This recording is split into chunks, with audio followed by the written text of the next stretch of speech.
미 연방항공청이라는 기관이 있습니다. Federal Aviation Administration, 줄여서 FAA라고 하는데요. 미국 교통부 산하 기관입니다. 그래서 여기서 하는 일은 국내 항공교통, 또 항공안전 등 항공과 관련된 전반적인 업무를 관장하고 있죠.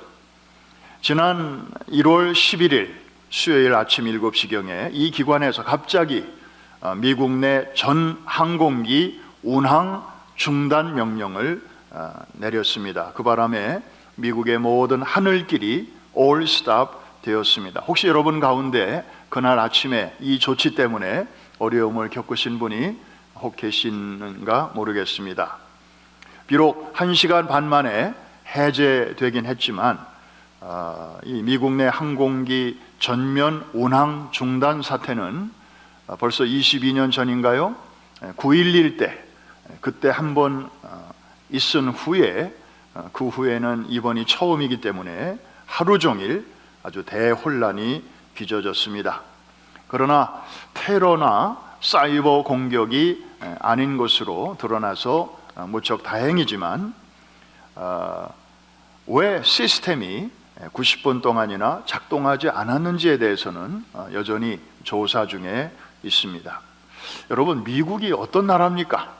우리 지난주에 그 강대국 순위를 우리가 봤습니다마는 경제력, 군사력, 외교력 이 모든 면에서 정말 타의 추종을 불허하는 초강대국이 미국 아닙니까?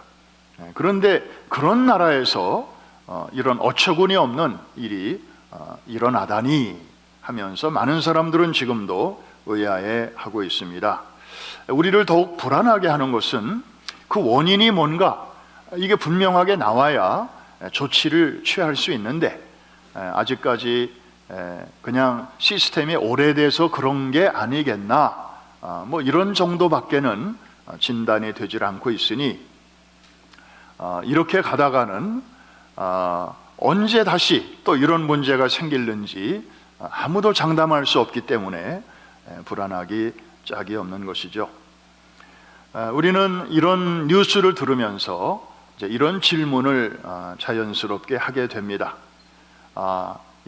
세상이 이렇게 정말 내일 일을 알 수가 없고, 그리고 변화무쌍하고 또 복잡하고 그리고 모호한 그야말로 북하 시대 속에서 우리가 지금 살고 있는데, 그러다 보니까 지난 수요일 날 같은 그런 사태도 우리가 경험하게 되는데, 정말 시스템의 오작동이 결코 일어나지 않는, 그래서 참으로 마음 놓고 우리가 기댈 수 있는 정확하고 틀림없고 실수가 없는 그런 컨트롤 타워는 세상에 정말 없는 것인가? 우리는 이렇게 묻지 않을 수가 없습니다. 저는 그 어디서도 분명한 대답을 아직 듣지 못했습니다. 그런데 유일하게 있다라고 말하는 곳이 있었습니다. 거기는 바로 하나님의 말씀이 담겨진 성경이었습니다. 한번 저를 따라 한번 외쳐주시기를 바랍니다. 있다! 그런 데가 있다는 것입니다. 바로 요한 계시록에서 우리는 그 아주 든든한 완벽한 시스템을 갖춘 컨트롤 타워를 우리는 발견할 수 있습니다. 그래서 저는 오늘 아침에 이제 아직도 새해 벽두 1월 셋째 주 이 아침에 여러분과 함께 그 든든한 컨트롤 타워를 함께 나누면서 또 새해를 시작하려고 하는 것입니다. 요한계시록은 사도 요한이 지중해에 있는 반모섬에 유배되어 있는 가운데 성령의 감동을 받아 그가 본 것을 이제 기록을 해서 우리에게 전해준 책인데, 그가 본 것은 크게 두 가지 내용입니다. 하나는 이제 있는 일, 그리고 또 하나는 장차 될 일. 한번 저를 따라해 주실까요? 이제 있는 일, 장차 될 일. 이제 있는 일은 1장, 2장, 3장 서론 부분이고요. 그 다음에 장차 될 일이 본론인데 내용이 많습니다. 4장부터 22장 끝장까지가 되겠습니다. 이제 윤곽을 여러분들이 이해하시고 들어가는 게 도움이 되니까 이 말씀을 드리는 것입니다. 그러니까 요한계시록의 본론은 사실 이제 4장부터 시작이 된다고 말할 수 있습니다. 장차 될 일이 뭐냐 하는 것을 우리에게 열어 보여주시는 거니까요. 그 중에서도 4장과 5장이 굉장히 중요합니다. 4장은 바로 그 컨트롤 타워, 이 모든 것을 통치하시고 섭리하시는 그 관제탑과 같은 역할이 바로 이 4장인데 거기에 하나님의 보좌가 있는 것입니다. 그리고 5장은 어린 양의 보좌인데 그 하나님께서 하시는 그 장차 될 일의 실질적인 그 컨트롤러, 주관자, 그분이 누구신가를 우리에게 보여주고 있는데 바로 우리를 위하여 죽으셨다가 부활하시고 이제 다시 원래 위치로 가신 어린 양의 보좌를 말씀하고 있습니다. 그래서 다시 정리하면 4장은 아버지의 보좌이고 5장은 아들의 보좌다. 한번 따라해 주십시오. 4장은 아버지의 보좌, 하나님의 보좌. 5장은 아들의 보좌, 어린 양의 보좌. 여기까지 이해가 되시면 아멘 하십시다. 그래서 이 두 가지를 통틀어 하늘의 보좌라고 이해를 하시면 아주 좋을 것입니다. 한번 따라해 주십시오. 하늘의 보좌, 아버지의 보좌, 아들의 보좌, 하나님의 보좌, 어린 양의 보좌. 그래서 여기는 컨트롤 타워고 이쪽은 그것을 실질적으로 주관하는. 여러분 공항에 나가면 오늘도 오면서 제가 쭉 라과디아 공항을 이렇게 보면서 왔습니다만은 라과디아 공항에도 높이 솟은 컨트롤 타워가 있어요. 거기 보면 안테나가 정신없이 돌아갑니다. 그러면서 모든 비행기의 이착륙을 거기서 컨트롤을 하죠. 거기가 마비가 되면 이제 큰 혼란이 일어나게 되는 것입니다. 그래서 이 하나님의 보좌야말로 미국 정도만 주관하는 그런 FAA 정도가 아니고 이 하나님의 보좌는 이 보이는 세계 전부, 그런데 그것만도 아니고 심지어 보이지 않는 세계에서 일어나는 모든 것까지를 컨트롤하는 그런 컨트롤 타워인데요. 자, 이 하나님의 보좌가 어떤 곳인지 우리가 한번 슬쩍 보는 게 좋을 것 같습니다. 계시록을 잠깐 나와서 로마서 11장 36절 우리 같이 한번 보겠는데요. 저 말씀을 여러분들이 함께 읽으시면서 보좌라는 단어는 아마 여러분들이 못 찾으실 것입니다. 그런데 하나님의 보좌가 사실은 살짝 숨어 있습니다. 숨은 그림 찾기 여러분들이 한번 찾아보시기를 바랍니다. 시작. 이는 만물이 주에게서 나오고 주로 말미암고 주에게로 돌아감이라. 그에게 영광이 세세에 있을지어다. 자, 보좌가 보이십니까? 목사님, 제 눈에는 주는 보이는데 보좌는 안 보이네요. 잘 보셨습니다. 제대로 보신 겁니다. 바로 주라는 단어 속에 그분이 앉아 계신 자리가 들어있죠. 그래서 저 한 절 속에 보좌에 앉으신 주님께서 하시는 3대 사역이 저기에 다 들어있는 것입니다. 저기에 창조가 들어있고 창조하신 만물을 다스리시고 통치하시는 하나님의 섭리가 들어있고 그리고 결국에는 그 모든 것을 완성하시는 하나님의 하시는 일이 들어있는 것이죠. 저렇게 그림으로 친절하게 또 누가 그려주셨네요. 자, 저 그림을 잘 보시면서 저 정점에 이제 주님이 계시죠. 주가 앉아 계신 곳이 바로 보좌입니다. 하늘의 보좌입니다. 거기에 하나님께서 앉아 계시고 그 우편에 어린 양의 보좌가 있는 것이죠. 여러분 눈에 보이시죠? 네. 그래서 거기서부터 만물이 그에게서 나오고, 이게 창조, 그로 말미암고 그에게로 돌아가니라. 영광이 그에게 세세토록 있을지어다. 여러분 최희준이라는 가수를 아십니까? 제가 어렸을 적에 그분 노래를 많이 들었습니다. 인생은 나그네 길 어디서 왔다가 어디로 가는가. 특유의 그 소프트한 목소리가 너무 좋았어요. 그리고 뭐 제가 들으려서 듣는 게 아니라 그냥 들리니까 어릴 적에 그 노래가 쑥 들어와 있었어요. 참 좋다. 그런데 나중에 커서 그 노랫말을 가만히 이렇게 되씹어 보니까 너무 쓸쓸한 거예요. 너무 허무하더라고. 노래는 좋은데 어디서 왔으며 왜 살며 어디로 가는지 I don't know. 결국 그런 뜻이거든요. 구름이 흘러가듯 정처 없이 그냥 흘러간다. 나는 이게 내 인생이다. 이렇게 노래를 하는데 정말 한 번밖에 주어지지 않은 인생이, 우리 인생이 정말 어디에서 왔는지도 모르고 왜 사는지도 모르고 어디로 결국 가는지도 모르고 산다면 이건 너무한 거 아닌가? 정말 우리 인생이 그렇다면 우리가 치열하게 열심히 사는 이유가 도대체 뭔가? 우리가 인생 끝나면 그저 식구들이나 좀 기억하고, 그리고 그 이상도 아니고 이하도 아니고 아무도 기억해주지 않는, 그냥 물 위에 떠다니는 식물처럼 뿌리도 그냥 별로 변변치 않고 이러다가 왔다가 간다면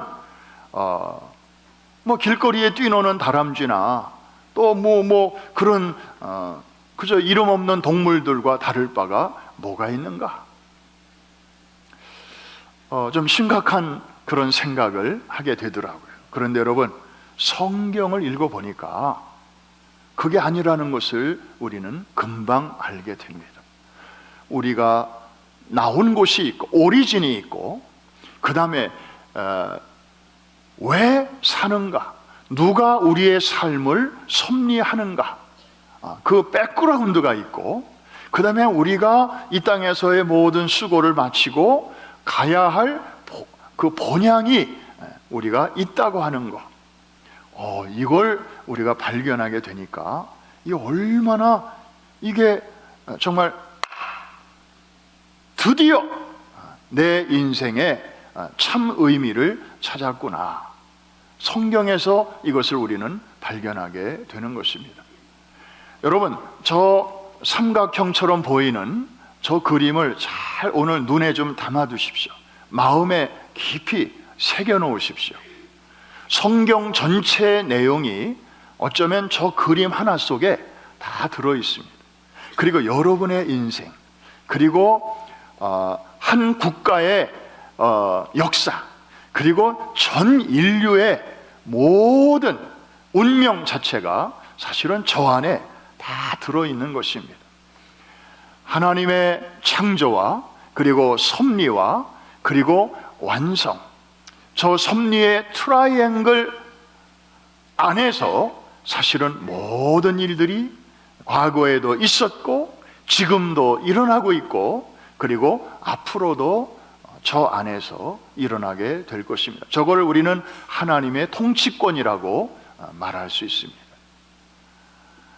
저 통치의 트라이앵글 바깥에서 일어나는 일은 결코 있을 수 없습니다. 하나님이 모르시는 채 일어나는 일은 하나도 없습니다. 참새 한 마리가 땅에 떨어지는 것도 하나님의 결재가 없이는 결코 일어날 수 없다고 주님이 친히 말씀하셨습니다. 여러분은 참새보다 더 귀하지 않냐고까지 주님이 말씀하셨습니다. 여러분이 오늘 이 아침에 이 자리에 앉아 계신 것은 결코 not by accident, 우연히 여기에 앉아 계신 분은 한 분도 없으십니다. 하나님의 기가 막힌 섭리 가운데서 여러분들이 지금 완벽한 계획 속에 이 자리에 앉아 계시다는 사실을 여러분 믿으시면 아멘 하십시다. 이야, 저 안에 다 있는 거예요. 그런데 저 정점에 하나님의 보좌가 있다는 사실. 로마서에서는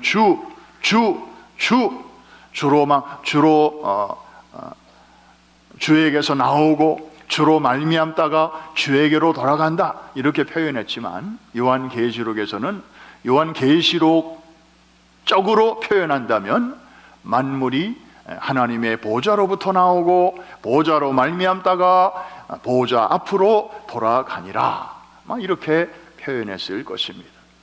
그러면서 영광이 보좌에 앉으신 그에게 세세토록 있을지어다. 여러분, 이 보좌는 공항마다 컨트롤 타워가 중요하듯이 우리 인생에, 그리고 인류의 역사에 저 컨트롤 타워가 얼마나 중요한지 모릅니다. 그런데 여러분, 초강대국인 미국의 FAA에서도 자주는 아니지만 지난 수요일 아침에 있었던 것처럼 가끔씩은 저런 사고가 일어납니다. 그러나 여러분, 한치의 오차도 없고 한치의 실수도 용납지 않는, 정말 미국 한 나라만이 아니라 전 인류의 역사, 보이는 세계와 보이지 않는 세계를 통틀어 이 모든 우주 만물의 운행을 주관하시는 컨트롤 타워가 바로 하나님의 보좌인데, 지금까지 하나님께서는 모든 개인의 역사만이 아니라 인류의 흥망성쇠를 저기에서부터 이날까지 그분의 완벽한 계획에 따라 여기까지 인도해 주신 줄로 믿습니다. 앞으로도 그 계획 설계도에 따라 하나님의 뜻대로 이루어질 줄로 믿으시면 아멘 하십시오. 이게 바로 보좌 신앙입니다.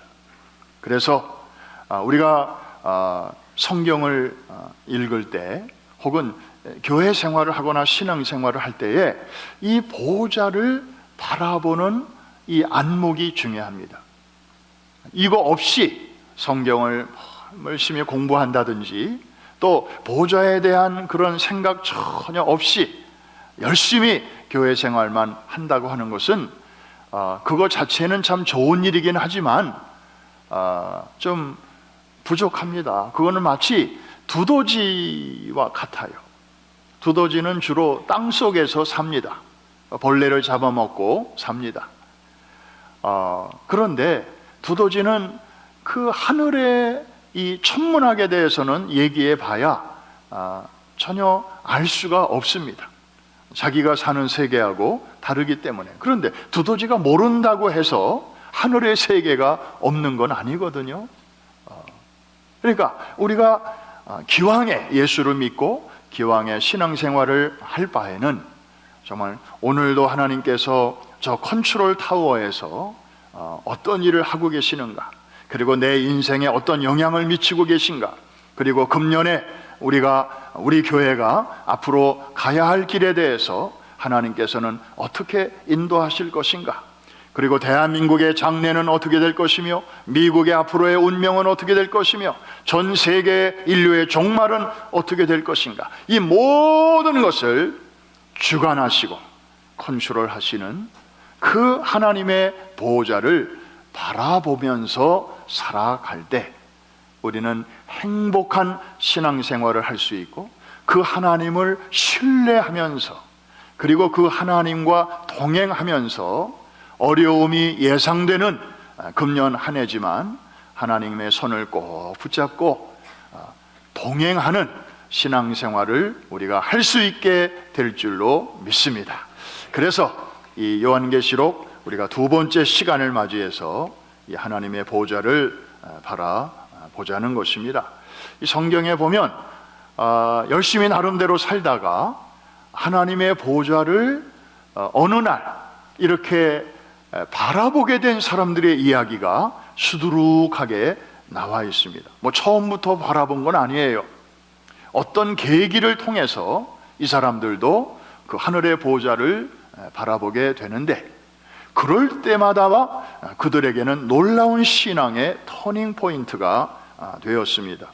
하나님이 때마다 일마다 주시는 은혜를 엄청나게 힘입게 되었고, 또 그들은 거기서 아주 놀라운 새 힘을 얻게 되었습니다. 우리가 이거를 공부하는 게 참 중요한 게, 그 사건들이 바로 우리에게도 얼마든지 적용이 될 수 있기 때문입니다. 제가 오늘 많은 내용을 준비했는데 막상 설교를 하다 보니까 시간이 이상해요. 설교 전에는 천천히 갔는데 강단에만 올라오면 왜 시간이 이렇게 빨리 가는지 모르겠어요. 시간이 객관적이 아니에요. 굉장히 주관적이에요. 지금 통역하는 분들이 애를 많이 먹고 계실 거예요. 왜? 제가 미리 원고는 다 드리거든요. 미리 좀 이렇게 보시고 좀 마음의 준비를 하고 오시라고. 그런데 제가 실제로 설교할 때는 원고를 무시할 때가 많아요. 그리고 막 건너뛸 때가 많아요. 그래서 혹시 여러분 들으시다가 조금 이렇게 점프하는 좀 이렇게 분위기가 느껴지면 그거는 그분들 잘못이 아니고 제 잘못이라는 거를 여러분들이 좀 이해하시고 들으시면 좋겠습니다.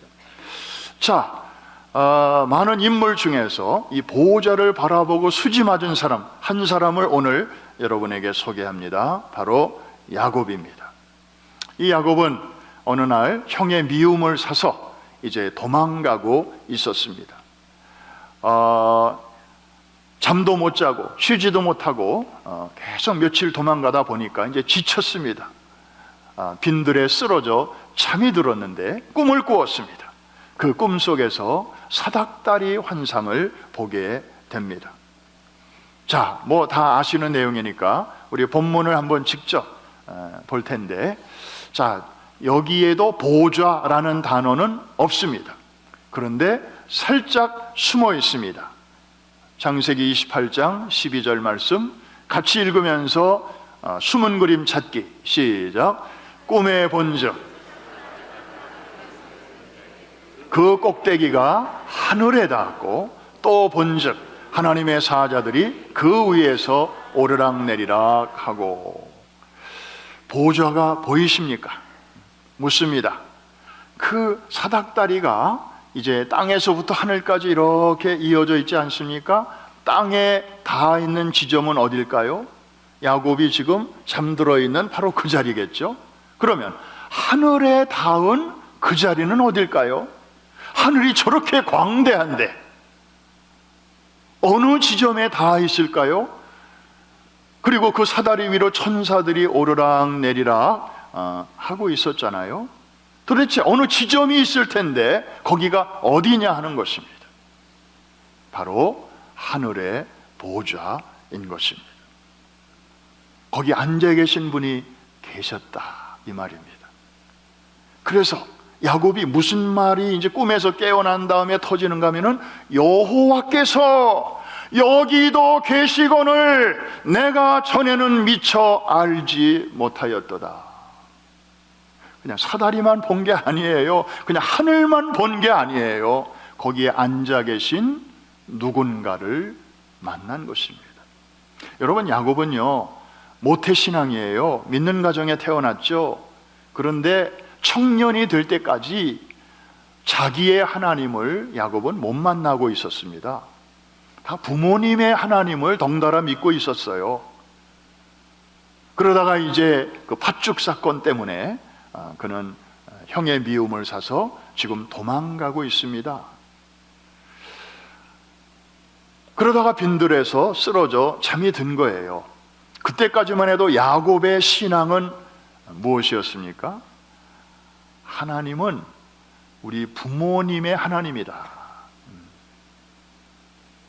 할아버지의 하나님이다. 즉 아브라함의 하나님, 이삭의 하나님 정도로 알고 있었지 아직 나 야곱의 하나님은 아직 아니었습니다.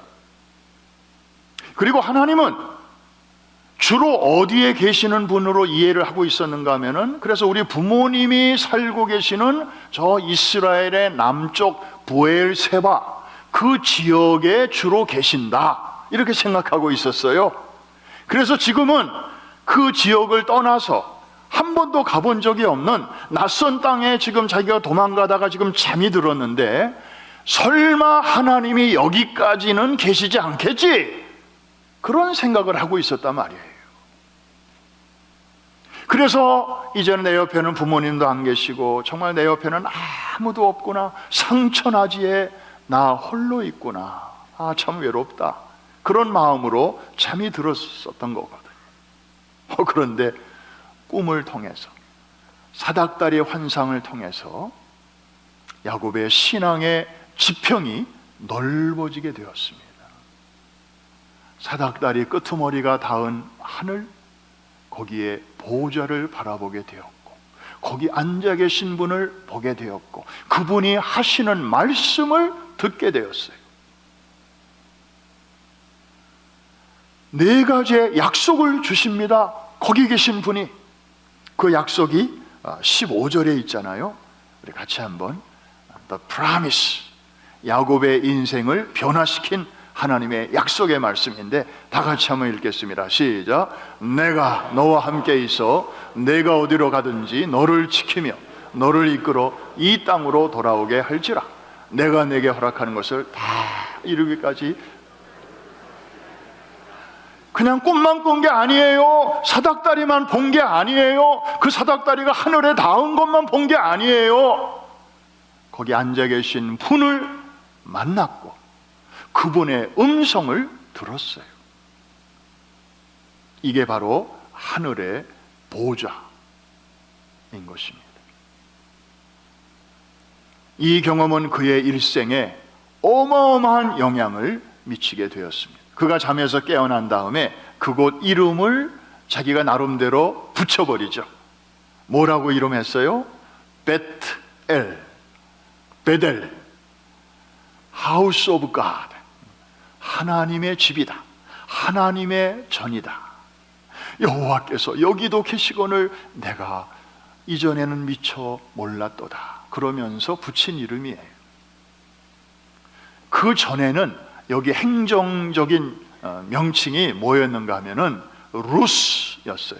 루스는 황량한 벌판, 정말 찬바람 슉 지나가는 들판, 그런 뜻이었어요. 광야 같은 곳이었어요. 그런데 야곱이 이곳에서 하나님의 보좌를 바라보는 이 체험을 통하여 그 쓸쓸했던 자리는 하나님의 집이 되었습니다.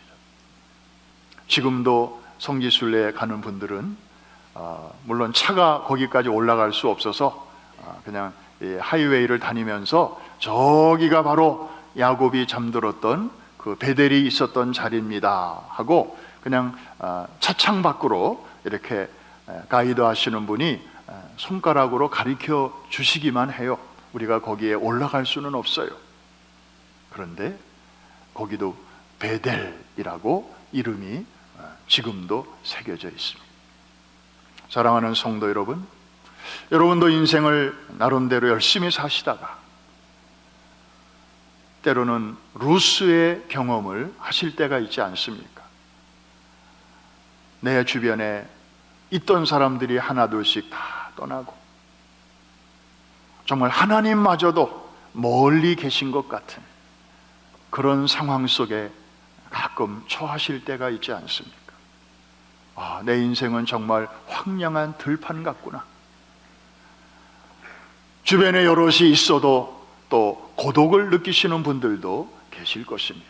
소위 군중 속의 고독이라는 것도 있습니다. 사람은 누구나 외롭습니다. 그런데 그런 외로움과 고독을 넘어설 수 있는 정말 멋진 비결이 있습니다. 그것이 바로 오늘 우리가 지금 살펴보고 있는 하나님의 보좌 신앙입니다.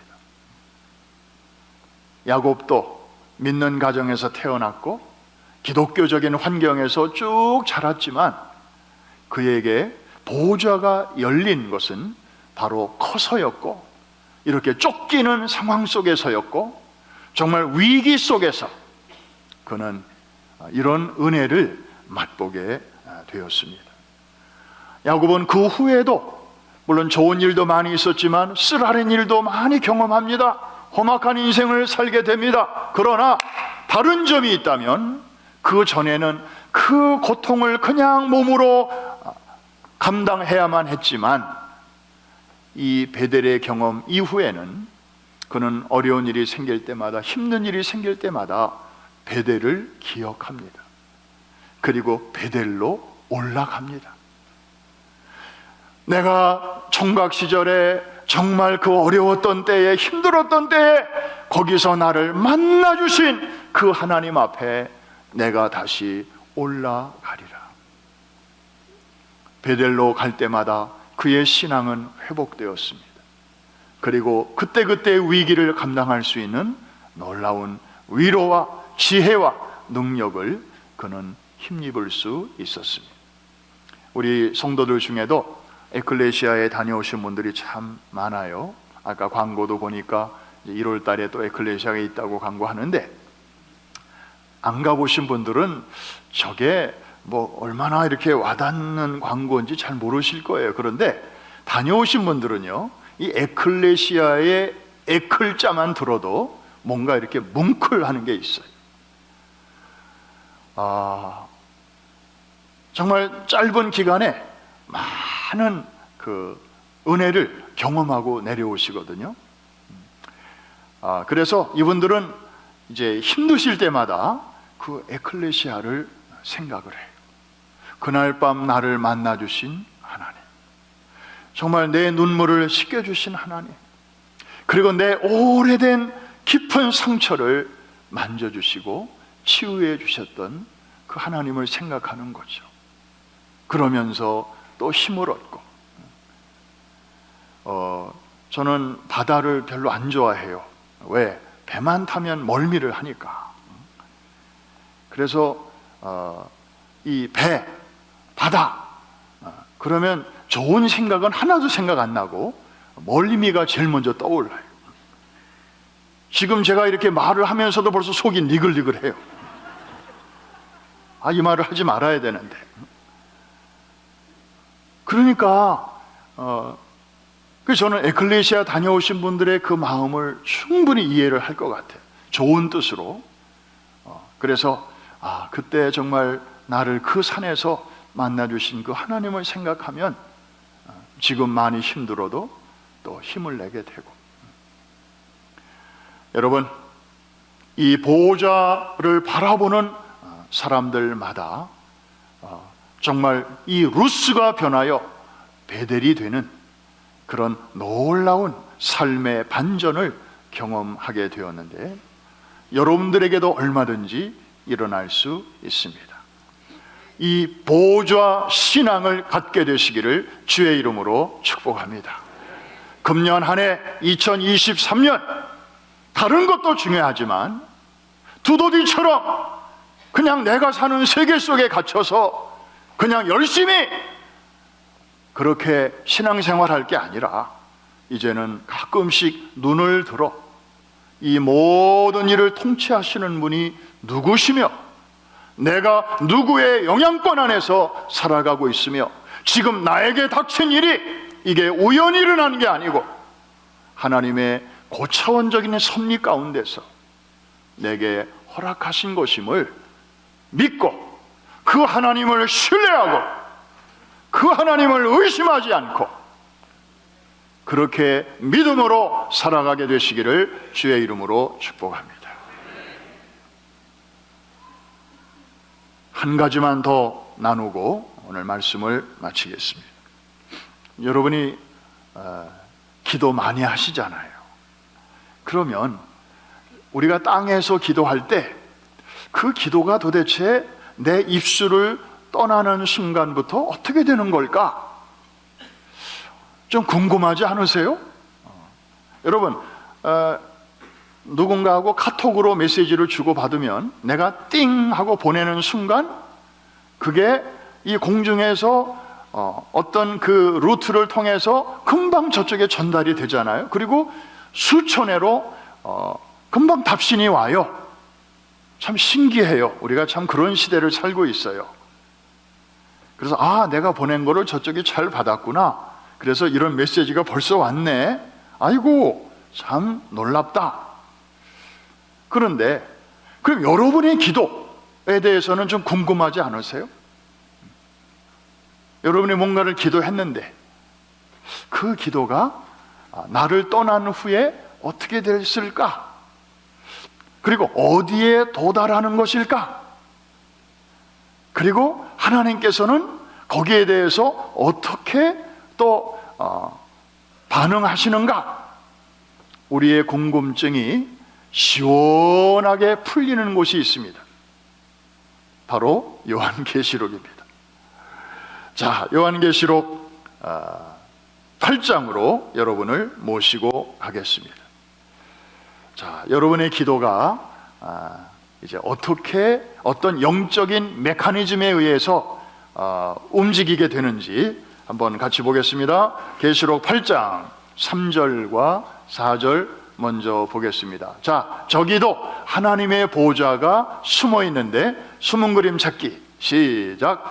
또 다른 천사가 와서 제단 곁에 서서 금향로를 가지고 많은 향을 받았으니 이는 모든 성도의 기도와 합하여 보좌 앞 금제단에 드리고자 함이라. 여러분 잘 보시고 그림을 한번 그려보세요. 여러분 마음속으로. 자, 천사의 손에 금향로가 이렇게 들려져 있네요. 그리고 금향로에는 어떤 내용이 담기는가 봤더니 모든 성도의 기도가 그 안에 들어가 있는 거예요. 그리고 거기서 향기가 막 나요. 향이 막 나요. 닫혀 있는 게 아니고 뭐가 내용이 잔뜩 있는데 거기서 이렇게 냄새가 막 나는 거예요. 그러면 천사가 이 향로를 가지고 이제 어디로 가지고 가는가 하면 땅에서 담아 가지고 어디로 가져가는가 했더니 보좌 앞 금제단이래요. 자, 땅에서 드리는 여러분의 기도가 도착하는 그 애드리스가 저기 나옵니다. 보좌 앞에 있는 금제단에 드리고자 함이라. 그 다음 절 4절 한번 같이 봐요. 시작. 향연이 성도의 기도와 함께 천사의 손으로부터 하나님 앞으로 올라가는지라. 그 향에서 나오는 그 연기, 스모크죠. Smoke of the incense. 이게 여러분의 기도와 함께 천사의 손에 들려진 그 향로에 담겨서 이제 하나님 앞으로 올라가는 광경. 여러분이 기도하실 때 이 광경을 놓치지 마십시오. 이거를 그려보면서 기도하십시오. 큰 도움이 되실 것입니다. 이게 바로 여러분이 기도할 때 일어나는 영적인 모습입니다.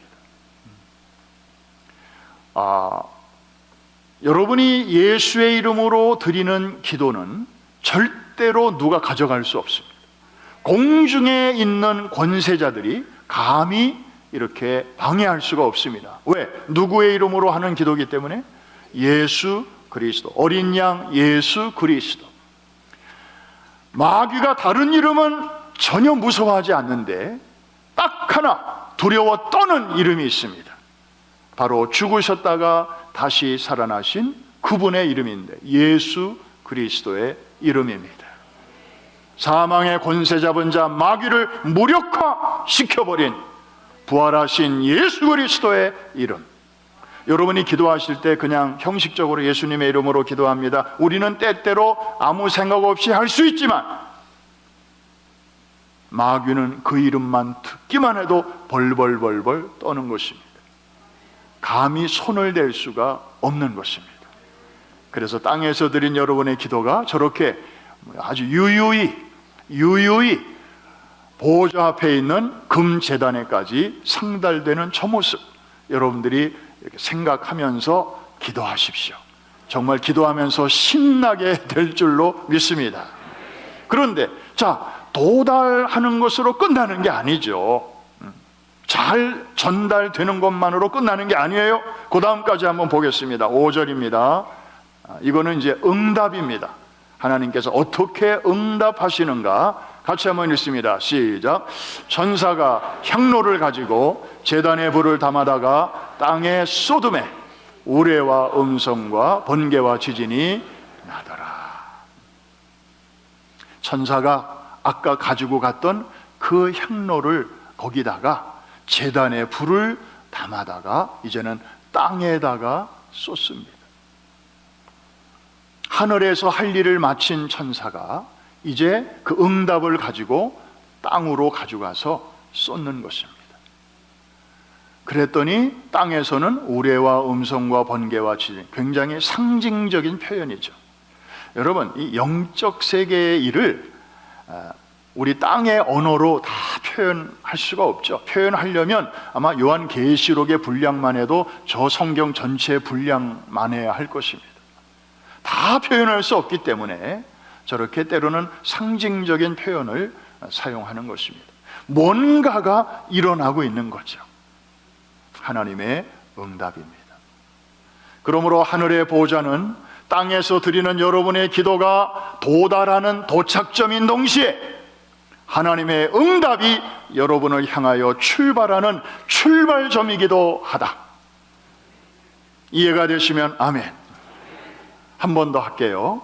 저 하늘의 보좌는 땅에서 드리는 여러분의 기도가 도달하는 도착점인 동시에 하나님의 여러분을 향한 응답이 출발하는 출발점이기도 하다. 아까보다 아멘 소리가 조금 더 커졌어요. 한 번만 더 하면 더 커질 것 같습니다. 너무 중요하기 때문에 이 하늘의 보좌는 땅에서 드리는 여러분의 기도가 공중 권세를 유유히 뚫고 하늘에 도착하는 도착점인 동시에 우리를 향한, 기도하는 여러분을 향한 하나님의 좋은 응답이 출발하는 출발점이기도 하다. 아멘입니까? 그러니 이 우리의 신앙생활에 이 하나님의 보좌가 얼마나 중요합니까? 우리가 신앙생활 하면서 성경을 읽으면서도 이거를 발견하지 못하고 산다면 얼마나 억울한 일입니까? 이제 앞으로 이 보좌에 대해서는 우리가 계속해서 좀 묵상하고 또 살펴보고 또 공부하는 그런 시간을 가질 것입니다. 이제 마치기 전에 한 가지만 우리가 한번 분명히 하고 마치겠습니다. 여러분, 아까 제가 말씀드렸죠. 요한계시록은 복잡한 내용들이 많지만 크게 두 가지 내용으로 되어 있다. 하나는 이제 있는 일, 그리고 장차 될 일.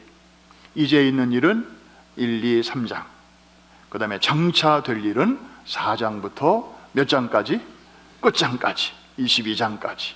그러면 이제 이 장차 될 일이 하나님께서 행하실 일의 본론인데 왜 4장, 5장을 저 끄트머리에 두지 아니하시고 이 장차 될 일의 이 앞부분에다가 두셨을까 하는 것입니다. 이거는 사실 신학자들이 물어야 할 질문인데 여러분들은 정말 주님을 너무 사랑하고 또 성경을 아주 깊이 가까이 하시는 분들이기 때문에 여러분들에게는 이런 설명을 드려도 결코 무리가 아닐 것 같습니다. 왜 하나님이 행하실 그 일들을 말씀하시기 전에 4장에서 아버지의 보좌를 얘기하고 5장에서 어린 양의 보좌를 말씀하시는 것일까?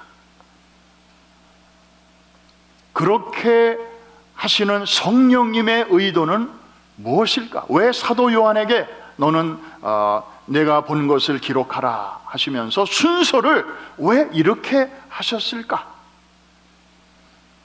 그 의도는 분명합니다.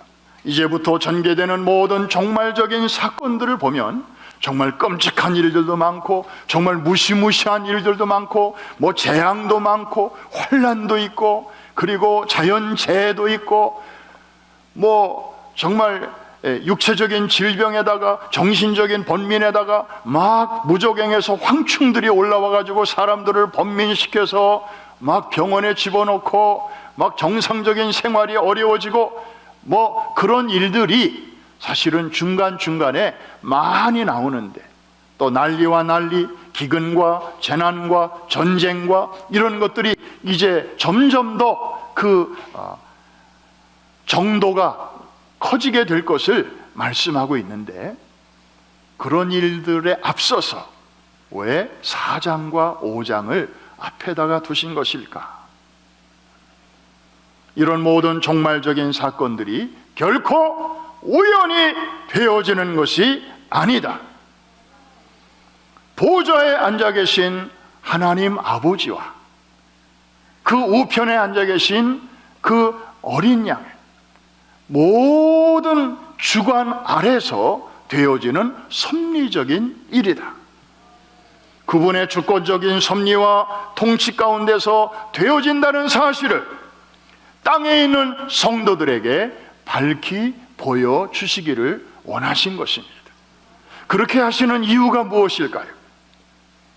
그거를 알게 하심으로 지상에 있는 교회와 성도들로 하여금 환난 중에서도 믿음을 지키게 하시고, 그리고 끝까지 인내할 수 있도록 저들을 위로하고 격려하시기 위한 것입니다. 도대체 이건 뭐야? 또 왜 이런 일이 생기는 거야? 아이고, 이건 또 뭐야? 믿지 않는 사람과 똑같이 당황하고 혼란해하고 그럴 것이 아니라, 이 모든 일들은 하나님께서 미리 다 섭리 가운데 계획하신 것이야. 때가 참에 일어나는 하나의 과정일 뿐이야.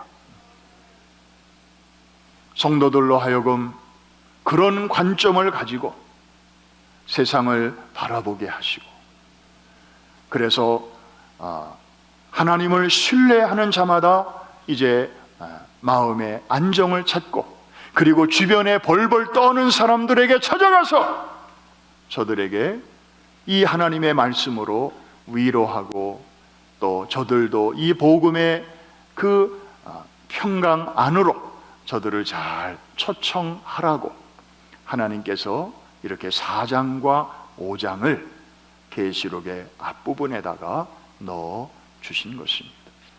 이해가 되시면 아멘 하십시오. 이게 바로 아버지의 마음입니다. 우리를 향한 배려입니다. 교회와 성도들을 끔찍히 사랑하시고, 행여나 우리가 또 그런 줄 알고 있다가도 막상 그 일이 닥치면 또 막 그냥 놀라고 정신없고 그럴까봐 하나님께서 이렇게 보호자를 바라볼 수 있도록 우리를 이끌어 주시는 줄로 믿습니다. 사랑하는 성도 여러분, 새해가 밝았습니다. 좋은 전망보다는 좀 어렵다는 전망이 많은 것도 사실입니다. 뉴노멀의 시대, 북한의 시대라고 말을 합니다. 그러나 여러분, 우리는 그런 세상을 떠나서는 살 수 없습니다. 그 세상 한복판에서 우리도 살아가야 합니다. 그러나 오늘 한 가지를 분명히 붙잡으십시다. 전능하신 하나님이 오늘도 통치하십니다. 하늘의 보좌에서 다스리십니다. 어린 양의 보좌에서 우리를 지켜보고 계십니다. 지으신 만물을 애를 낳아만 놓고 기르지 않는 부모가 없듯이 창조를 하실 뿐만 아니라 창조하신 만물을 오늘도 하나님께서 실수치 않는 손으로 붙들고 계심을 믿으시기를 바랍니다. 참새 한 마리가 땅에 떨어지는 것도 결코 허락 없이는 이루어지지 않게 하시는 하나님께서 참새보다 귀한 여러분들을 하나님이 어찌 모른다 하시겠으며, 여러분에게서 되어지는 일들 어찌 하나님이 관심 안 가지실 수가 있겠습니까? 한번 따라해 주시기 바랍니다. 너무 쫄지 말자. 너무 위축되지도 말자. 할렐루야. 잘 될 때 우쭐하지 말고 안 될 때 낙심하지 마십시다. 역사도 마찬가지. 히스토리는 His story, 그분의 이야기일 뿐입니다. 역사 속에 현존하시면서 오늘도 역사의 흥망성쇠와 우리 개인의 생사화복을 주관하시는 분이 바로 우리의 아버지이십니다. 그 보좌에서 여러분들을 보고 계시고 여러분에게서 되어지는 일들을 알고 계십니다. 그렇다고 해서 맨날 좋은 일만 있는 건 아닙니다. 저도 빼로 갔다가 집에 와보니까 우리 집사람이 왔어 그래요. 뭐가 왔어? 그랬더니 시에서 보낸 편지가 왔대요. 열어보니까 스피딩 티켓이 왔더라고. 1월 첫째 주간에 퀸즈에서 새벽기도를 인도하는데 어느 날 여기 앞에 교회 근처 토이저러스를 이렇게 지나가는데 뭐가 번쩍하더라고요. 그래서 이상하다 그랬는데 아니나 다를까 25마일 존에서 36마일로 다녔다는 거예요. 그래서 새벽기도 인도하러 가는 길에도 티켓이 오는구나. 뭐 하나님이 그런 건 그냥 안 봐주시더라고. 그래도 감사해요. 또 건강하게 하시고 운전할 수 있게 하시고 또 티켓을 보냈을 망정 사명은 감당하게 하셨으니까 또 얼마나 감사해요. 그리고 그 이상도 아니고 그 정도 보내주신 것도 감사하고, 여러분 아마 오늘 예배 마치고 또 은혜 받고 또 집에 가는 길에 어쩌면 폴리스 엉클이 여러분들을 이렇게 잡을지도 몰라요. 스피딩 했다고 또 티켓 주면 그냥 받으세요. 따지지 말고. 저도 전에는 진짜 왜 또 주일날 또 웬 티켓이야? 예배 잘 드리고 가는 길에 도대체 하나님 뭐 하시는 거예요? 뭐 그런 생각이 저도 들 때가 있었어요. 그런데 다시 한번 생각해 보니까 이대로 내가 정신없이 빨리 밟고 지나가다가 어쩌면 앞에 더 큰 사고를 만날까 봐 하나님께서 급히 이 폴리스, 다른 일로 바쁘신 그분을 또 내 앞으로 이렇게 불러가지고 슬로우 다운 기껏해야 뭐 그냥 쪽지 하나 받는 거로 미연에 이렇게 막아주시는구나, 이렇게 생각하니까 고맙더라고요. 할렐루야. 하나님이 모르시는 가운데서 일어나는 일은 1도 없다. 아멘입니까?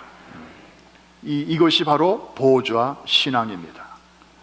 하늘을 이따금씩 바라보고 거기에서 통치하시는 하나님을 신뢰하는 자마다 금년 한 해 무슨 일을 우리가 만나든지, 당장엔 웃을 일도 있고 울 일도 있지만 그러나 합력하여 선을 이루어 주실 그 하나님을 신뢰하시기를 주의 이름으로 축복합니다. 이 얘기는 꼭 해야 되겠네. 뱀 얘기를 해서 미안합니다. 이 뱀이 목표를 향하여 가잖아요. 근데 이렇게 똑바로 일자로 가지 않더라고. 이러면서 가요. 그런데 이놈을 이렇게 칼로 딱 잘라서, 아니면 사진으로 이렇게 딱 잘라서 요 몸통만 보면 목표를 향하여 가지 않고 요 놈이 엉뚱하게 이렇게 목표와 정반대되는 방향을 바라볼 수 있어요. 우리의 인생에서 되어지는 일들이 가끔 그럴 때가 있습니다. 하나님께 기도는 하지만 되어지는 일을 보면 전혀 그 일에 가까이 가는 게 아니고 점점 더 멀어지는 쪽으로 갈 수 있어요. 그러나 뱀의 전체적인 움직임을 보면 중간은 동서로 돼 있지만 전체로 보면 남북으로, 그래서 저 목표를 향하여 쫙 움직이는 것처럼 하나님의 섭리는 바로 이렇습니다. 합력하여 선을 이루어 주십니다. 그 하나님을 신뢰하시기를 바랍니다.